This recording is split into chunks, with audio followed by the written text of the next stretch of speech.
And we're live.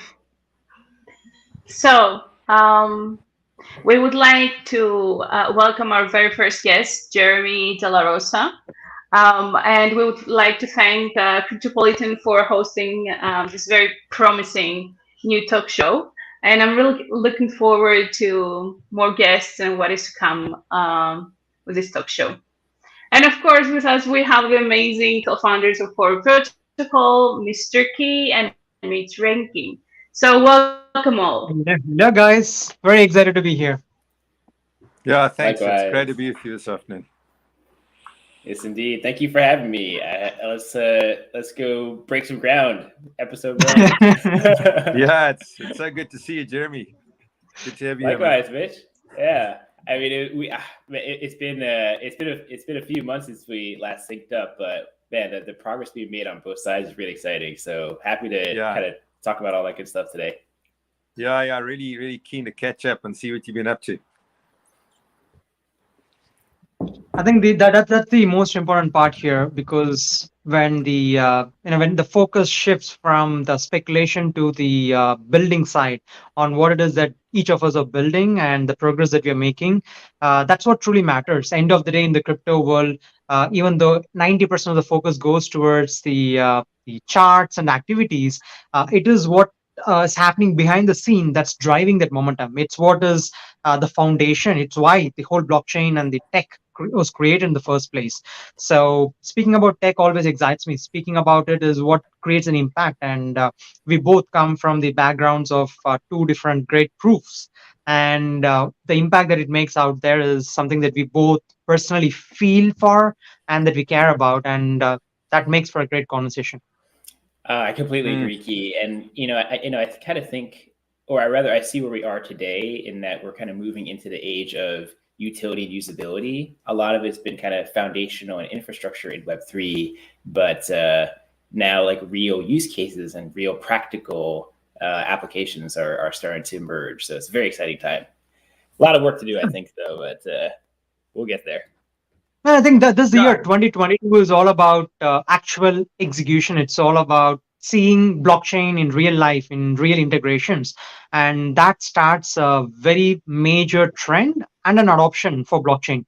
Because all these whiles it was technical people and testers, early adopters, but when it hits the ground, we talk about reality. We talk about real users, the size, capacity it needs, and what it requires to function in the world. That's when the UX, user experience problems, and the usability issues, things to do with getting that message across to audience who are not into the blockchain space so much to understand all of this. All this hits there, and when the reality hits, we get to do a reality check, know what is expected of the whole industry as a whole, and build towards it. And it's like putting our 10, 12 years of being in the blockchain to test right now. Yeah, it's the part that I actually love, where it starts moving away from speculation and starts moving towards real utility in a real business sense. And then obviously, what you're involved in Germany, which is, doing good. And I love that. I love that about what you guys are doing, and just really looking forward to chatting about it and learning what you've been up to. Thank you. Absolutely. Yeah. How do you want to kick off? Who's doing the grilling? Is it you, Danae? I think Dana is facing a lag at her end. So, before she jumps in, I just want to give a quick run through of Forward for the users who are new here, and then we will jump in on your end as well. I think, a little bit from all of us. So ideally, Forward is creating an infrastructure where anyone can drag, drop, and deploy their Web3 applications, and it's templatized so that the real world can come and adopt anything and go live with it without having to code. It's a no-code interface. We want the real world to use blockchain and to create applications from ideas to reality without the technical overheads on them. And that's what Forward aims for. It is an open ecosystem where anyone can integrate, come up with their own applications on one side, and users on the other side can use those applications. It makes revenues for everyone involved, saves costs, saves time, and brings about blockchain adoptions, which has never been seen before. So Forward acts as a gateway for everything in the Web3. So a user or an application or business coming through Forward can access the world of DeFi, gaming, metaverse, NFTs, and whatnot. And Forward acts as that beautiful pathway with the simplicity that the world needs to adopt. And that's where the greatest opportunities and ability to connect lies with amazing partners like yourself. Because our partnership is not new. It's not something that started yesterday or today. We have been discussing months on, and we have been working towards it together since a long time.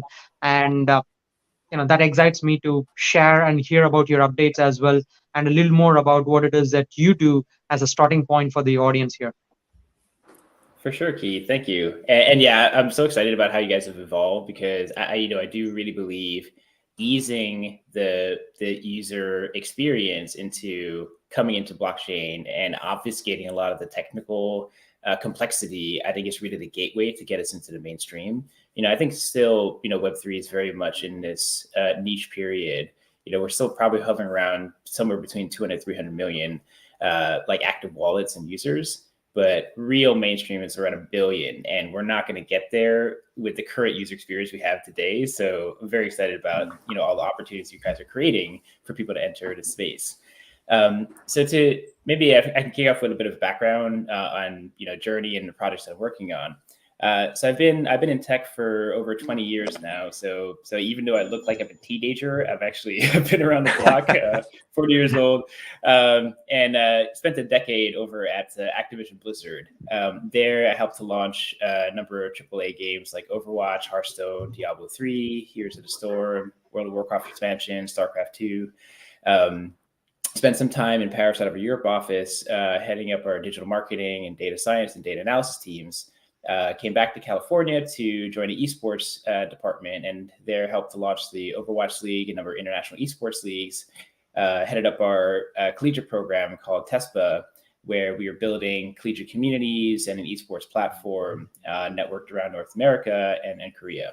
So I had this really fascinating journey throughout the tech industry, and in particular the gaming industry.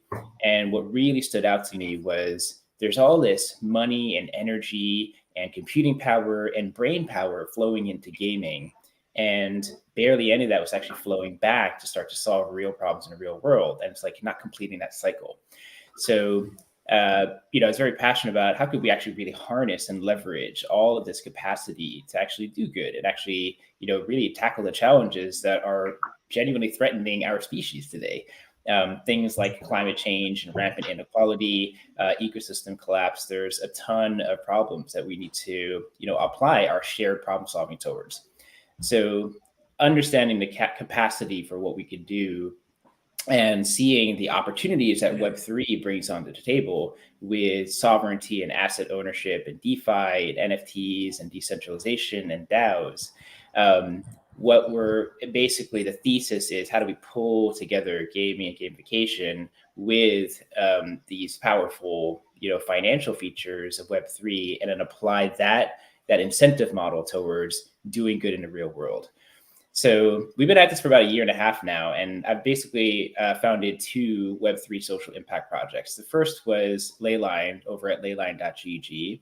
It's been 1.5 years now. It's a 501c3 California nonprofit.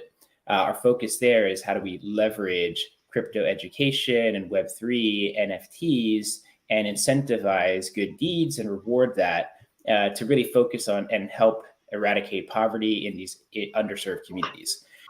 So that's one real big focus there, because, we all kind of like believe in this promise of crypto. It's like, yeah, crypto is going to help eradicate poverty. It's like, man, we got to do some really hard work to actually make that real. So we're going on the ground and trying to make that happen. And through that journey for about 1.5 years, we realized, okay, if we're going to try to gamify and reward good, we actually need to develop a protocol, because how do we define good? Who gets to define good?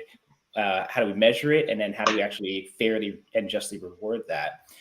It only makes sense that we actually develop this Web3 social protocol, that we open source it, that we provide it for everybody to access and to utilize. And then who gets to control that?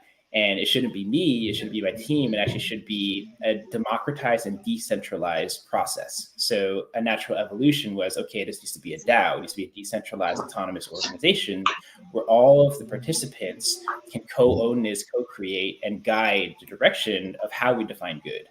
So actually just in January is when we spun off and created the Proof of Good DAO to focus on building that protocol. And essentially, so Leyline and Proof of Good are these two separate projects that are directly related. And Leyline is just the first use case of how we could actually utilize the protocol to reward volunteerism, donations, acts of service, and acts of good. So anyway, happy to dig into any questions there. But that's kind of like, in a nutshell, what I'm working on. That's a good way of putting it. Mitch, go ahead. No, I'm saying it's actually really interesting. I think just the whole concept of measuring social good. What does that actually mean? I mean, you know, we all sort of put out that we want to do good, but how do you actually measure it? How do you quantify it? What are the sort of factors that you utilize to actually, you know, define a protocol? I mean, what's your starting point? Yeah, so the fundamental piece of the ecosystem is essentially we have our proof of good ledger. So all these various entities can write to the ledger. And in the protocol, we specified proof of good oracles. So these oracles, oracles in a traditional blockchain sense are these validators of like real data writing on chain. Our oracles are actually charities, nonprofits, academic institutions, social impact DAOs. Basically, these organizations that are genuinely improving the state of the world measurably. And often they have lots of accountability through, the legal entities that they have. So we're essentially using those organizations as partners to help to validate these activities. And we set it up such that we charge them $0. We are throwing our entire community and activating and incentivizing them to volunteer, to donate, to do good. And it actually helps to address their problems because fundraising is super hard. Persistent engagement for a nonprofit is super hard. And it's basically free marketing for them. And on top of it, our protocol will drop tokens relative to the amount of good that they're actually validating on chain. So there's this, wonderful positive sum incentive. So we basically build out this network of Oracle partners that are plugging into the protocol, and we're essentially putting trust in those organizations. But we want to have like high accountability. So the other element of the ecosystem is actually our validators. So we have individuals that are there to hold the oracles accountable and hold the members accountable so they're not abusing the system. Because once you introduce money into the equation or some kind of asset and value, people will game the system. Like, unfortunately, it's just the unfortunate reality. The nature of the beast. Yeah. So, and this is a lot of the experience that we had developing games in Blizzards. Like, I'm telling you, man, if there's like a flaw or a vulnerability in a system, gamers will find it and they will exploit it. So we've got that natural paranoia built into like our operations teams. So yeah, we're really trying to design this thing such that it's really sustainable, scalable, Sybil resistant, and then something that can really last for generations and evolve and adapt and respond to how we even like define good. So I think the beautiful and most important part here is that the DAO actually has control over what oracles plug into the protocol. So it's yet another layer of accountability, because let's say a charity is kind of, being shady about the money that they're receiving, or they're not really, fulfilling the mission that they set out to do. The DAO has the opportunity to submit a proposal and say, hey, listen, we've run the numbers, we've done the investigations, this oracle is actually not legitimate. And so I propose that we vote this off the protocol. So it really puts the power into the people's hands. And it's not even something that I will have control over as like the founder and CEO. It's really going to be the DAO that helps to determine, yes, we all universally agree that this is a genuine social good. This organization is trustworthy and fulfilling their duties to validate that. And yes, we all approve.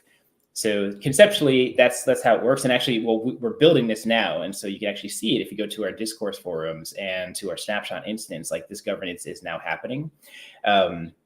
And sorry, Mitch, as a very roundabout way to get into your questions, like how do you measure that? It's actually on a case-by-case basis and based off of the oracle.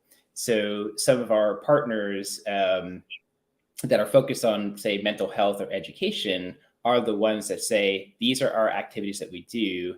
And then we will nominate them and say, for teaching an individual or for attending a training course or decentralized education, which is why we're partnering with you guys to help track, we will award 100 good points for taking that course and 500 good points for teaching that course. We all know that education is one of the most powerful social good weapons that we have.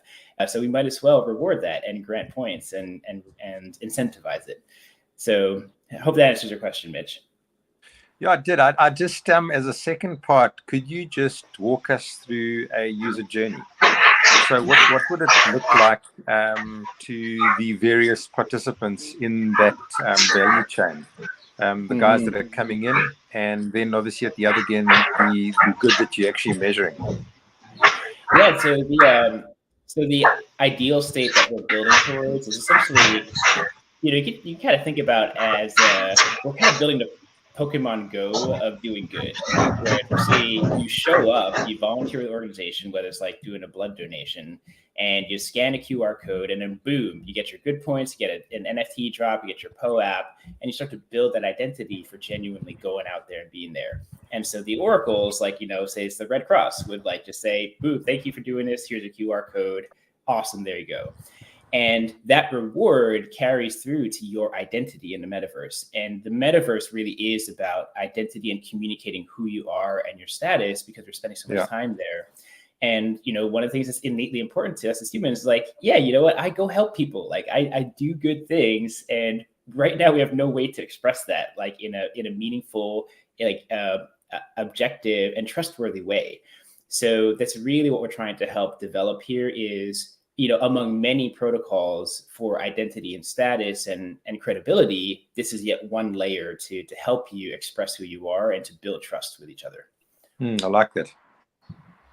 That actually makes it clear. It gives you a way to, I suppose, display that you are a participant in contributing and not just a taker. And it's actually a really nice way of doing it, especially if you're doing it across protocols and you can bring actions in and actually quantify and measure them, which is great.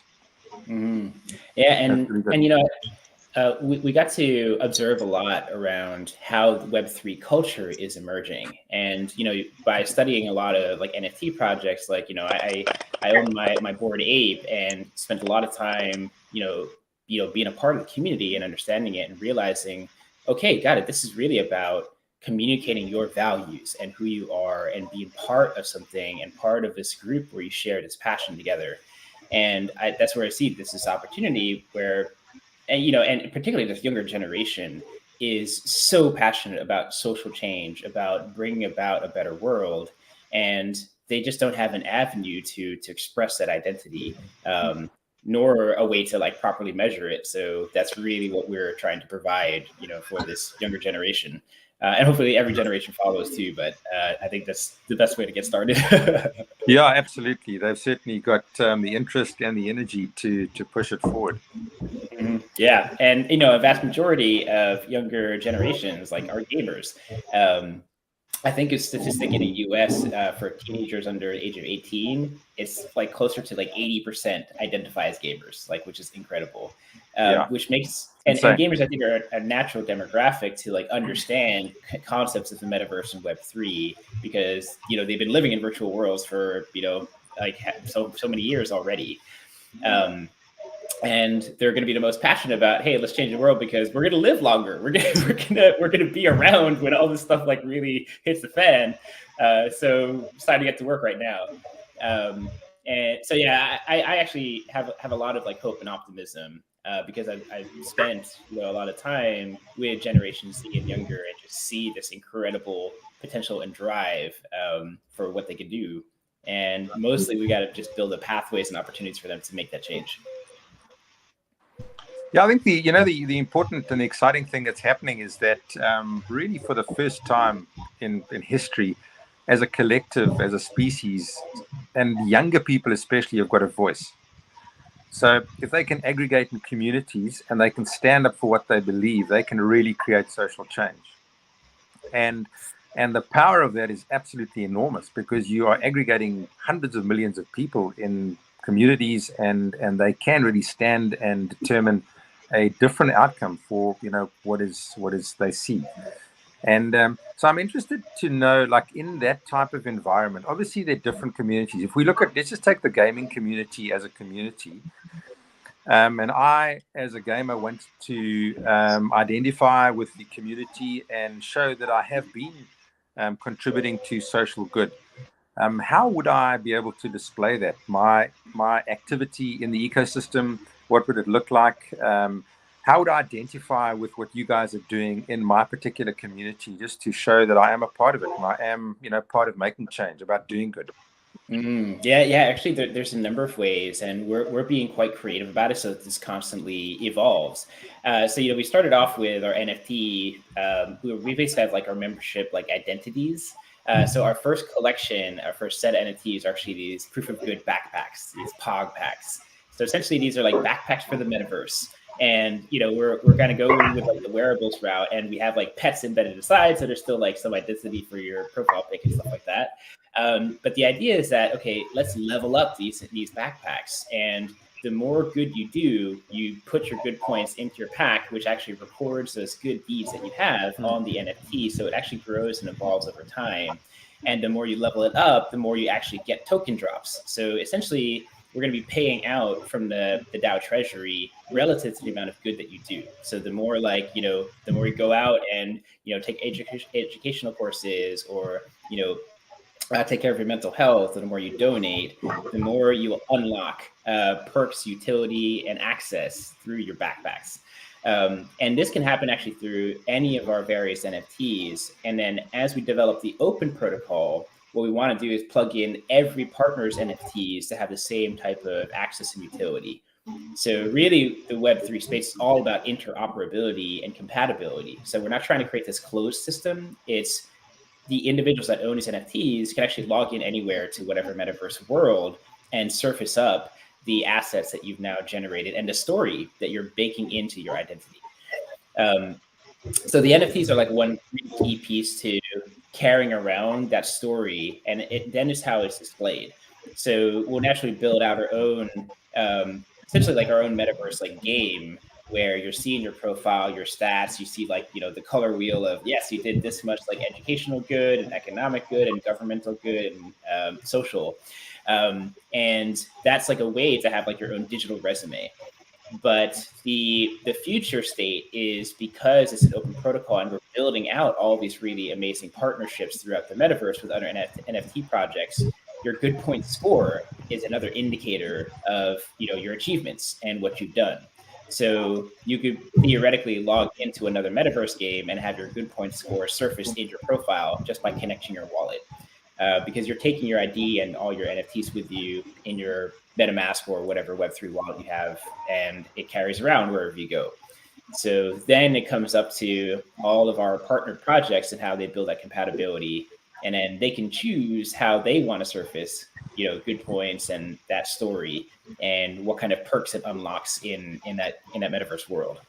So, you know, one of our partner projects, Billionaire Zombies Club, we're actually working together because like they're building out their metaverse world and metaverse game. It's like, okay, great. How do the POG packs actually render in your engine? And then what kind of perks will you get the more good that you do? Can you get this like extra pet like to run alongside you in the game if you level it up to level 10? Or can you fly 2% faster because, you know, you saved this many lives, like in Uganda?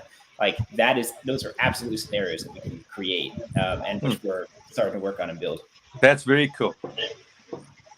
Yeah, that makes it really practical in the game, and certainly something that someone would strive for, which is great, because that's what you want. You want that incentive reward. Otherwise, nobody actually goes out and does it, really. Yeah, exactly. And you know, I think that the same like Pokemon Go analogy applies in that, you know, it's just that, you know, people would go like frenzy and like show up at a park just to like collect that one little like, you know, pet that they can capture, and they would go through incredible lengths to do that. Okay, but this time, great, let's do that, except go clean the park while you're there, or like go clean the river, and then, you know, level up that pet, level up the avatar at the same time. So that is just that one missing hook, which is how do we just connect the activity to some real output in the physical world? And that's the key. How do we bridge this new metaverse that we're going to be spending more and more time in, and then make sure that there's a reason for people to come out of it and actually do something in the real world and have empathy for the real world. And in doing so, actually improves your status and your utility in the metaverse. Like it's really building those connections and driving the right incentives.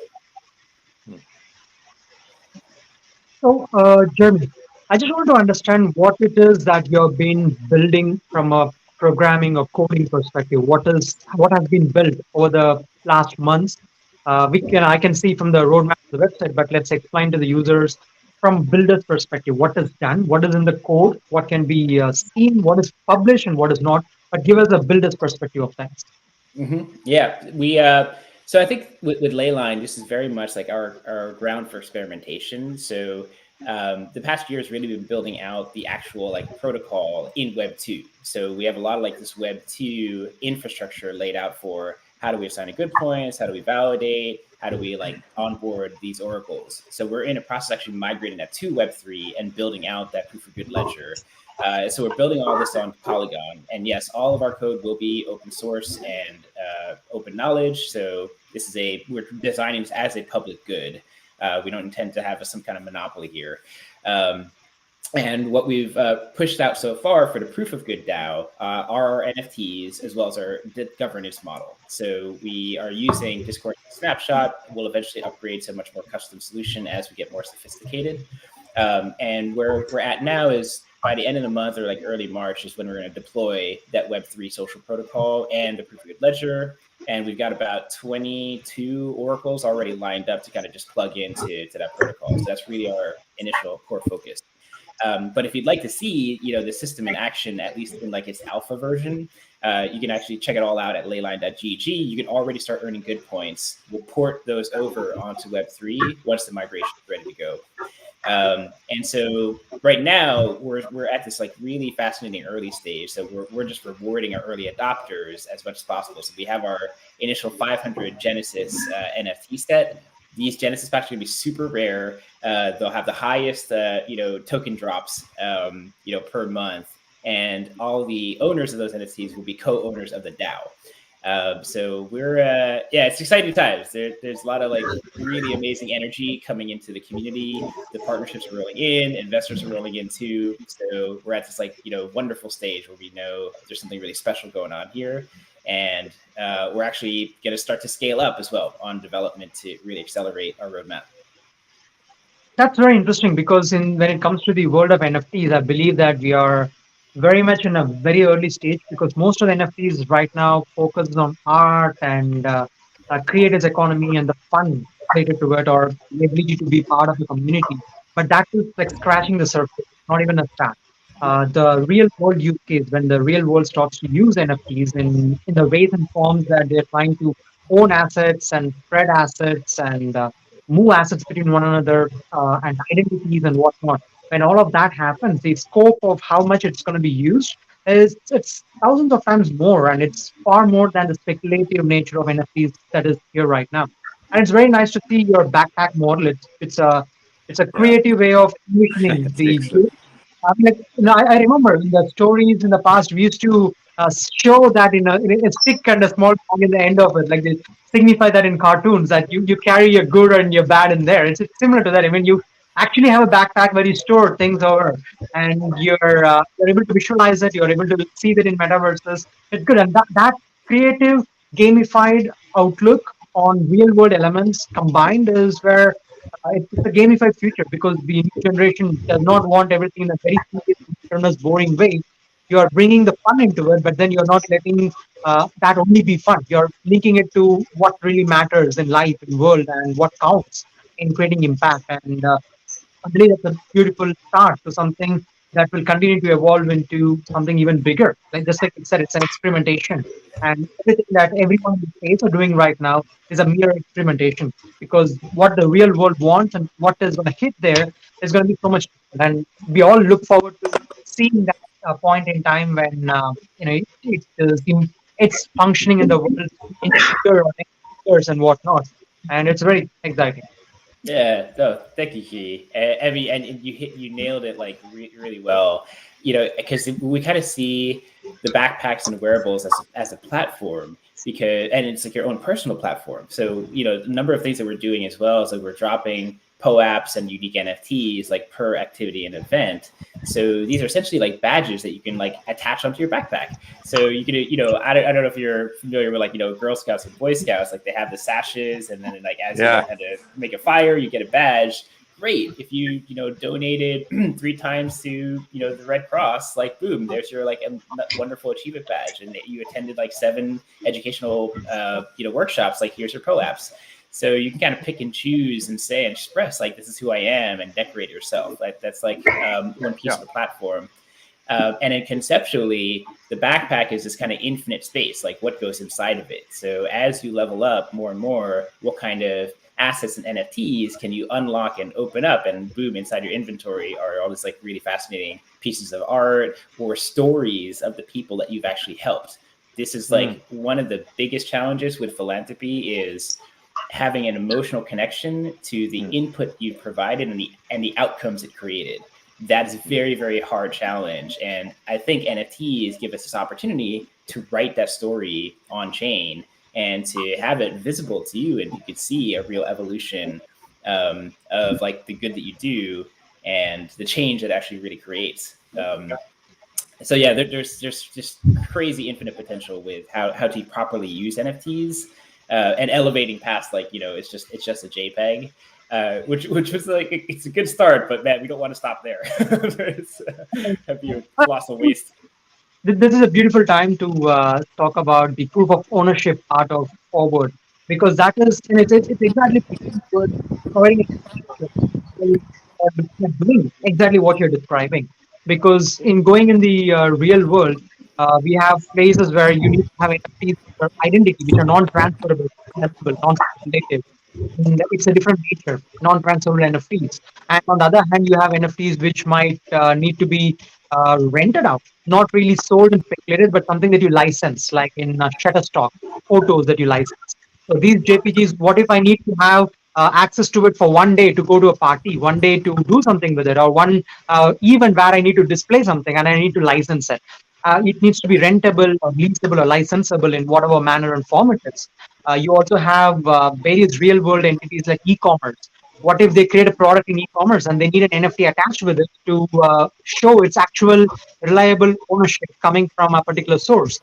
And do we expect all those people to come and use a MetaMask and go through that process, mint it, connect it? No, we need to bridge all that gap to make it easier, which is why Forward Factory, where the proof of ownership modules are available, it's coming with its powerful API model where it connects. So someone goes to WooCommerce or into WordPress or Shopify, they create a product and it's already minted for them, and it goes back as a field in that particular product listing. It's available. People can verify the NFT and it's there. It removes the clutter, it removes the challenges, but brings the same technology and power to the end user. And it's almost like minting on demand. Not everyone wants to mint it right now, but being able to divide these portions, being able to divide when the gas fees is paid, by who the gas fees is paid, and when it is actually minted and transferred, and what happens with that life cycle. Because not every instance in the world and not every user or use case will require the same workflow that we have right now. By dividing that workflow into smaller pieces and giving user or the platform the ability to decide when and what they do and who pays for it, kind of changes the landscape and makes it easy for a large population to adopt and use it. So the biggest goal of Forward's proof of ownership module is to bring about that diversified ability to adjust, modify, and deploy a specific contract that is suitable to their specific use case. Because things just like loyalty and the royalty points that we have in the existing OpenSea and whatnot, they are more of a flat structure, but it works that way in the real world. Real world contract real world arrangements are complex. And in the real world, we do things in a more, I would say in the real world, we have more collaborative functions than just the P2P nature of how the NFTs are perceived right now.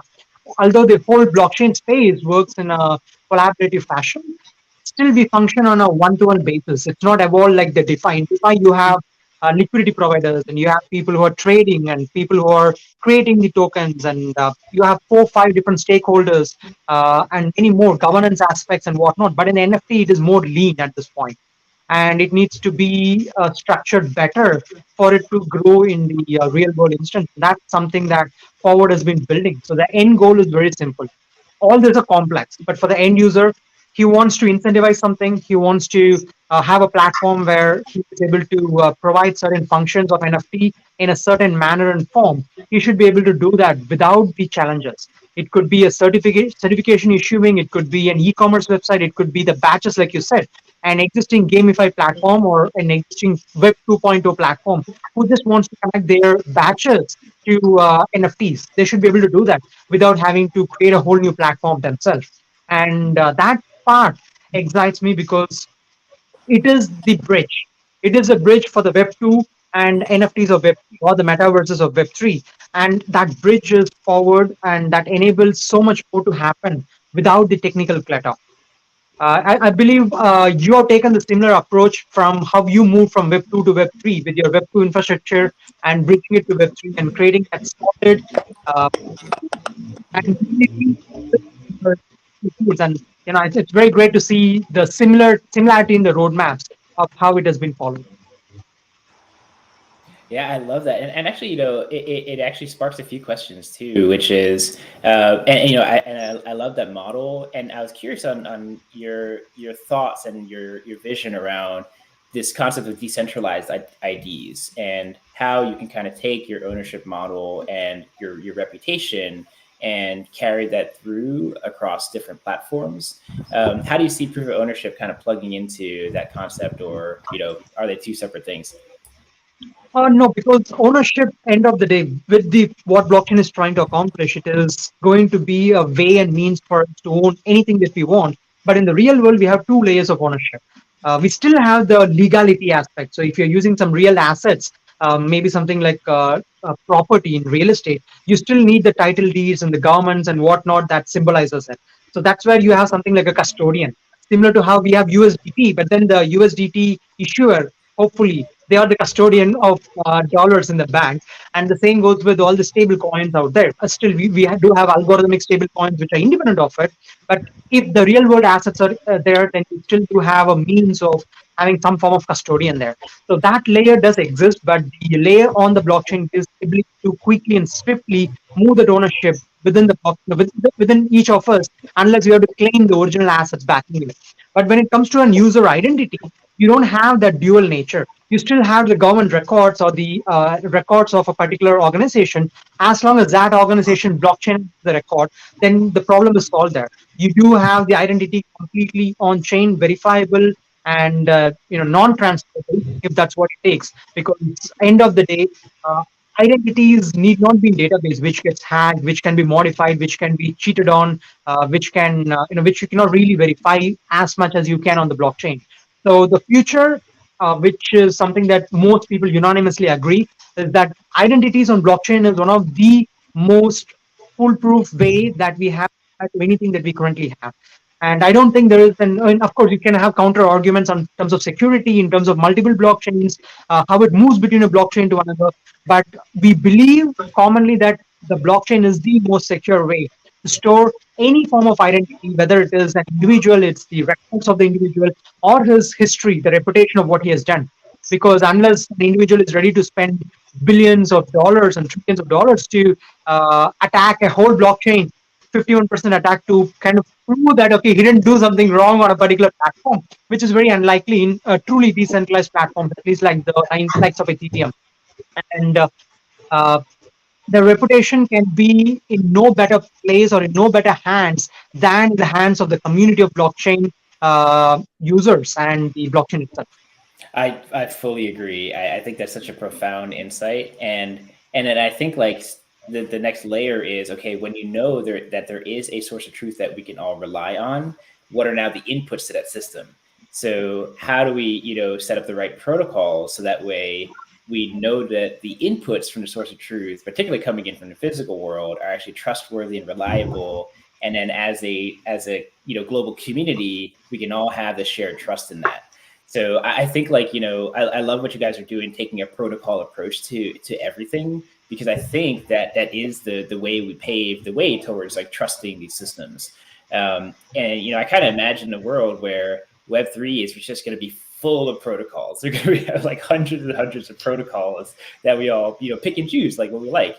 And, it's like decentralized education reward system protocols, and then proof of good protocols, and then forward protocols. And the beautiful thing is that you have freedom of choice and you have access to all of it. There's no like gates that are going to, prevent you from participating. It's just open access. And I think the way that people are going to start to develop, new forms of income and at least supporting themselves from an economic point of view is like, great, I'll just use like these 13 protocols. I'll, go get educated, go do some good, go help out. And then, yeah, maybe I'm not making like hundreds of thousands of dollars, but that's fine, because like I can actually have this range of benefits coming in to just at least keep me afloat. So I'm very, very bullish on, how people will have so much more options and choice for how they can create value and then receive value, which I think is essential to kind of solving this like, potentially huge unemployment crisis we're stepping into with automation and AI and all this like crazy stuff. So yeah, it's I think we're coming in at a very important time in humanity. Like, this couldn't come any sooner. I think with the evolving models that we have here, there are new business models, new revenue models that we never thought could be possible in the past. And that's like, yes, there is on one side you do create unemployment because the technology replaces jobs, but now you have, it's like flora and fauna. You have like billions of different opportunities which could never have existed if we stuck to the old system. There is absolutely no way you could imagine that being liquidity provider is a job in the previous world, like in the DeFi space. There is no way you could think about learning and getting food from that process, or playing and sustaining your household from that. These concepts do not exist. And doing good, you don't get paid for it. And now, if you can, and if you can monetize that, if you can do something with it, it's a new line of opportunity. And imagine a new breed of people who learn in their life moral things, and how to be good at different things. I mean, serving and creating an impact out there as their job, because they know they can now monetize being good. Being good has never been incentivized. It has only been being punished. Like if you don't do something good, you get punished for it. They penalize the wrongdoers, but they never were able to incentivize good doers, because there's no funding for it. There's no revenue model for it unless someone donates, and there is a donation has a limit. And the world's new models of economics are changing it. We are changing it. We are creating protocols that changes it. And I agree. In the future, it's all about choosing the protocols to build your life around. Of course, there'll be more problems of that nature, but it's a good problem to have. Absolutely. Yeah, go ahead, Mitch. I'd love to hear. No, just saying, it's funny, you're talking about IDs and moving around, and how ubiquitous things are now, how we move between devices and what have you. I just think that ultimately you need a connected system. Otherwise, the end users is not going to use it. They're going to choose where it's easy. If you think of where we are now, I mean, if something's hard to use, you discount, you disregard it. You choose the next app. You do something that's simple, because your time span is limited, and your resources, which is really time, is limited, and you want to maximize everything you do. And I think when you have a cohesive unit that works across an ecosystem, like he was explaining with the ID and what have you, and you can incorporate that, it makes it really good. And I mean, I love that idea about, imagine doing good for a living. That'd be so cool. Imagine if you could track that value and actually do that. Totally. I mean, it's just like, it's crazy to think that you could do that. It'd be amazing. Yeah, completely. And this is the beautiful thing. It's like literally with Web3, we're just printing our own money, right? Like we see thousands of coins and thousands of projects. So we have a new way of creating, storing, and displaying value. So the real question is, what is the purpose of those coins and those currencies? And I think if you evaluate what our current economy and how it's designed, you can certainly see flaws. Like, certainly capitalism has produced like incredible, abundance and productivity and innovation and all that, but it needs some refinement. Like, think about the things that add incredible value to humanity, but are basically paid nothing. Parenting, teaching, caretaking, education, like all of these like things that are so intrinsically important to us, and arts and creativities and humanities. We pay like crap for that. So like, of course, like, not a lot of people go do it because they're busy trying to like survive and put food on the table. So if we are now able to create these new economies, new currencies, why not build systems and protocols that do reward those things that make us happier and healthier and bring us together and produce like positive outcomes? This is such a powerful opportunity space. And I think this is our moment. So now you can imagine a world where you go out to that soup kitchen and then you're hooked up to 5 protocols and you just made like $300. Like, of course, people are going to go do that more because they're like earning. It's like the incentives are finally aligned.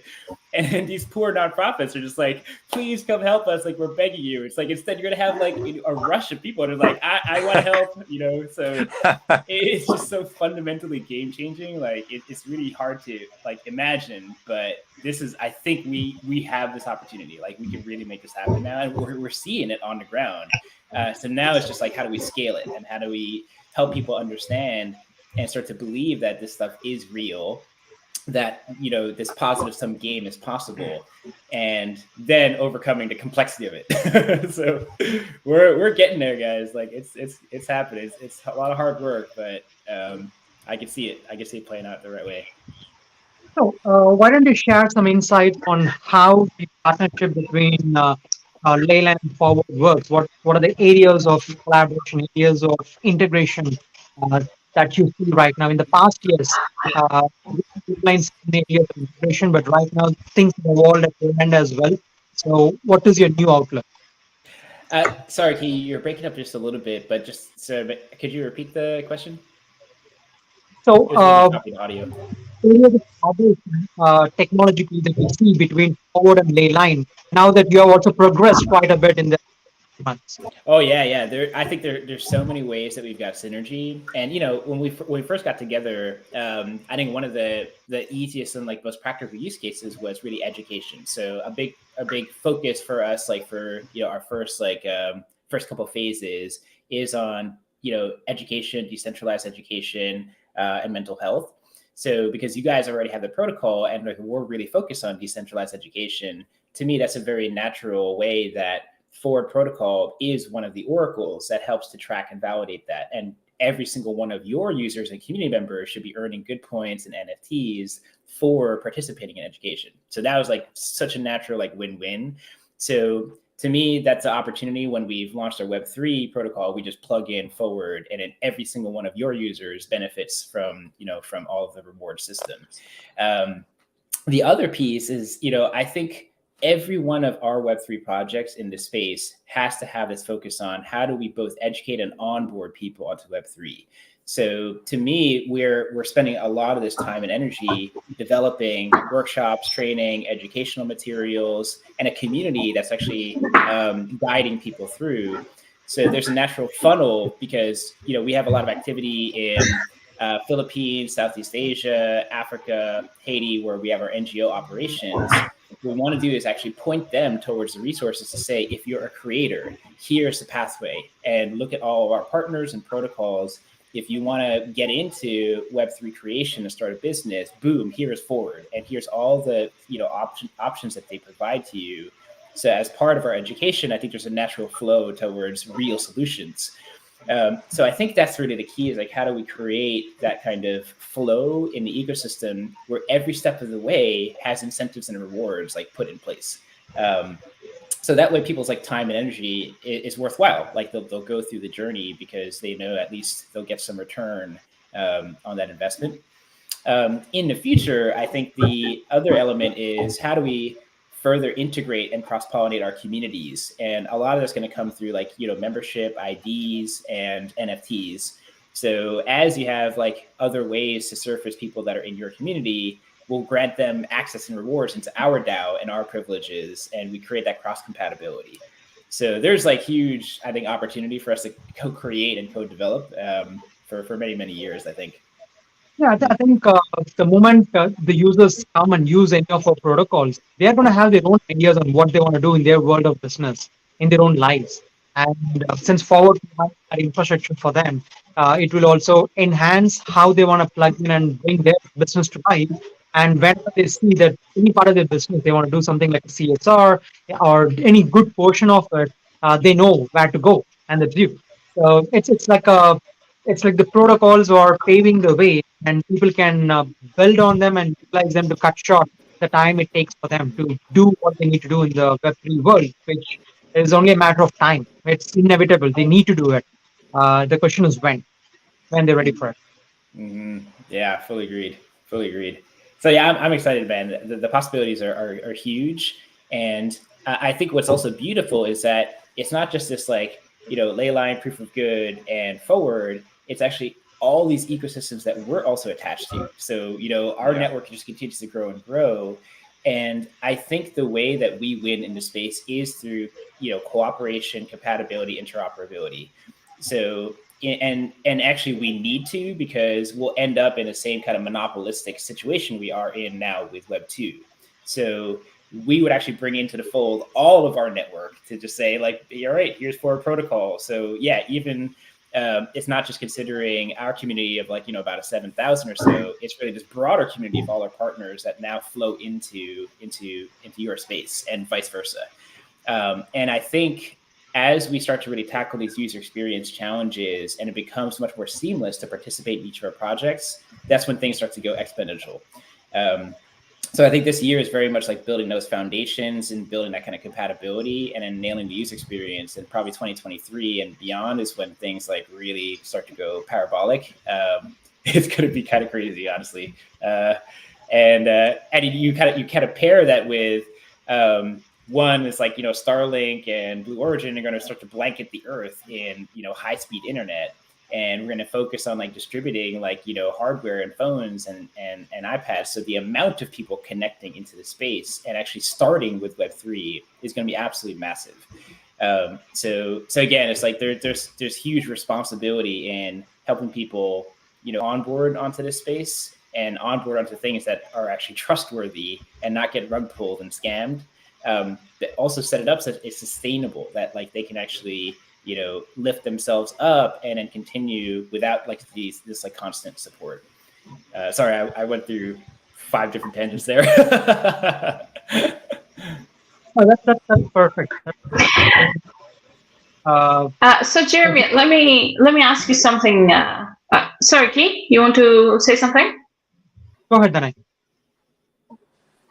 Okay, so all things considered, where do you see future of social impact and philanthropy on the blockchain, and where do you see that kind of impact for the average person? Because right now blockchain is still a long way off the average person. So what do you see in the future for that? Yeah, there's a long list, I think, of opportunities that I can rattle out. But I would say, the natural trend is that we're going to want to, shift how we track and measure things universally on chain as quickly as possible. And what that does is it shifts the accountability, because right now, most information and data and tracking are kind of isolated to these, separate entities and corporations and organizations. And so there isn't like this universal, sources of truth for what is measurable impact. So if we take a tangible example there, right now, is there a very clean and easy way that we can understand how much like carbon are we sequestering out of the air right now? It's like, man, that's really freaking difficult. That seems like a really important thing that we should have like on chain as an open data source where the entire global community can unify and understand, yes, this is a valid source of truth that we can really measure progress against. So I think there's like really big opportunity, which then, ultimately you have to start with these foundation layers of truth. How do we know what is true and what is not? And with the current media landscape today, that's actually getting harder and harder to discern. So once you can establish truth, you can now start to understand how do we now cooperate towards like really solving this problem and really identifying that goal. So what I could see is that essentially DAOs will continue to start to adopt these protocols. And as the communities get larger and larger, it actually branches into real government and real governance. So there does need to be a world that we build that really bridges together how current governments work, whether it's local or national, and then this new decentralized governance and how we understand truth. So that, I think that's really important that, Web3 starts to bridge that together. And, I don't know if it's healthy if we just say, okay, screw the old system, we're just going to build everything new and like take it on ourselves. There needs to be this integration and cooperation that happens between the traditional, physical government world and then this new governance models that we're setting via DAOs. And then I think ultimately, like here's the hard truth is that money runs the world and economics is probably the biggest incentive driver for most of our behavior. Like, unfortunately, it's money and status and culture. So the most important thing is how do we attach economic incentives to social impact? Because then the market forces just drive people towards that. Whether or not they even care about doing good, if they're going to make money out of it, great. They're likely going to be, motivated to actually go do it. And I think that is the fundamental step change where if you really look at the numbers today, probably less than 5% of people are like actively able to be charitable because they just don't even have the expendable income to do that. So if you change the scenario where by doing it, you're actually increasing your economic financial freedom, then you're going to see a much more active community in doing these particular things and entire jobs and economies built on top of that. So I think that's really the ultimate thing is solving the economic problem. And you're going to see just incredible innovation and participation come out of that. Because you can even look at like statistics and, by the numbers, the US actually is one of the most charitable nations on the planet, just per capita, the amount of donations that flow out to, other countries. And these are just individual citizens. It's not the actual government. And partly it's because the US is one of the most abundant countries known to man. It's the richest nation ever in human existence.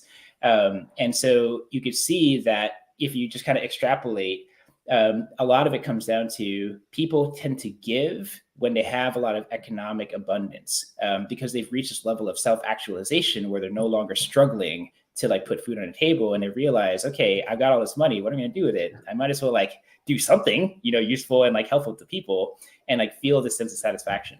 So we want to raise everybody up to some level of self-actualization and out of scarcity. And in doing so, people just naturally become more giving and community-oriented because they can start to think beyond themselves versus oh man, I just need to do my job so I can survive and pay my bills. We want to get people out of that mindset. And it is profound, particularly if you study the impact psychologically and mentally for people that live in poverty and how that really constricts your creative capabilities and your brain power. So anyway, tied it back, economics is this fundamental layer we've got to solve. And it just opens up this tremendous opportunity. Wow. Okay. Yeah. Very well said. I think it was very inspiring. What do you think, Kim, Mitch? Care to comment? No, I think it's interesting. It's, we're so conditioned to measure value in money. And yet, if we could, define how we measure value in time, and people could derive value by contributing their time, then it's almost like a reverse process.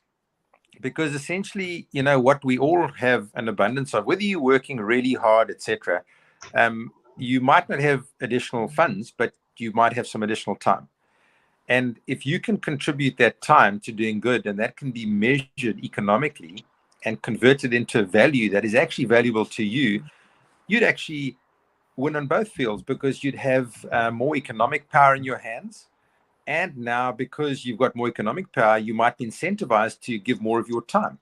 And that time would be more valuable. And the more value you create impacts other people, and the value comes back to you. And I love that idea because it's suddenly, we stop thinking of ourselves as, trying to get to the end of the month and just making the bills. Now we have another mechanism to donate through, which is contributing and creating value through what we do have, which is some time. And I like that. I think it will open up the opportunities for so many people when they realize that. And I think, Jeremy, that's the education side that you guys face. The challenge that you face in showing people that they do have value, and their value doesn't have to be contributed as money, because it can be quantified in other ways. And when you do that, it's going to open the floodgates, because it really is, it's an amazing idea. It's a great concept. And I think it really just is an education process to help people understand how they can contribute value and really become an integral part of how we uplift the people around us, just with their time. I think it's great. Thank you, Vish. Yeah, I fully agree. Like education, and I love that Nelson Mandela quote, which is, the most powerful weapon through which you can change the world is education. And that's so true. And I feel it every single day. It's like, oh man, we brought on all these new people. It's like, whoa, they just need help. And like, they need like the right knowledge and the right hand-holding through this process. And we should shortcut that by making the process easier. So it's like, there's like this parallel path of keep on developing and educating people, but then also how do we simplify this whole system and this user journey, so that way people don't have to expend so much knowledge to like access. And this is actually, I recognize this as a really big problem for where we are today with Web3, is that the people that are in the know are just skyrocketing in value. And they're basically, it's like repeating the same pattern of leaving behind like the rest of the world that desperately needs this. Like, oh my God, there's 2.7 billion people living under $2 a day. And these are people that need to like access Web3. And we should be sharing this knowledge and proactively going out to help, lift those people out, which is to our benefit. The more people that jump into this thing, the more value it's going to create in our networks. Yeah, so right. I'm a bit concerned that, particularly like, unfortunately, like the NFT space like kind of behaves this way. It's kind of like this isolated in group that's kind of just focused on how do I just like, propel my portfolio, 10x, 100x, etc. So we just have to remember, it's like, okay, yes, you should do that, but also make sure you're bringing in as many people in with you, particularly ones that really need it. You could flip an NFT today, for say like $1,000, right? Or like, 1 Ethereum for an NFT. It's not terribly hard to do. That is such life-changing money for somebody in a developing world, like who's making maybe $50 like in 3 months. Like that's their entire like life, like earnings. The main thing, the only gap there is just purely knowledge and a smartphone. Like that's literally it. That's the only barriers now. So I think that really needs to be our focus is helping educate and provide access to the people that are really in desperate need right now. Yeah, definitely. It sounds like a very amazing concept, and it's even better execution. And I think the future is something that we really should all be looking forward to. I think it's some amazing opinions and ideas have been heard. So I would like to ask for your closing remarks, so we can let the community rest and enjoy, the Friday night and the weekend, the upcoming weekend. Sure. All right. Well, no, thank you for that. And well, thanks for everybody for listening. And, one thing I'd love to say is we are co-creating and building this entire movement. And we would love to bring on anybody into the community. And in many ways, we want to cross-pollinate this with the Forward protocol and Forward community too. So if you want to be a part of this thing, come join our Discord. You can check us out. Go to proofofgood.io or leyline.gg. Those are our 2 projects. And links to our Discord, our white paper is there. We are dropping our Genesis pack, so you might be able to get in. Like you have to do some good to earn the packs. We're not going to charge you anything because we're minting it free for the community. Come check us out. Join our Discord. We'll help like introduce you, walk you through it. Our community is like really fantastic and helpful. Stay tuned. I think we're going to have some really awesome announcements and integrations with Forward Protocol. There's a lot lined up here, so we want to create a lot of rewards for the community.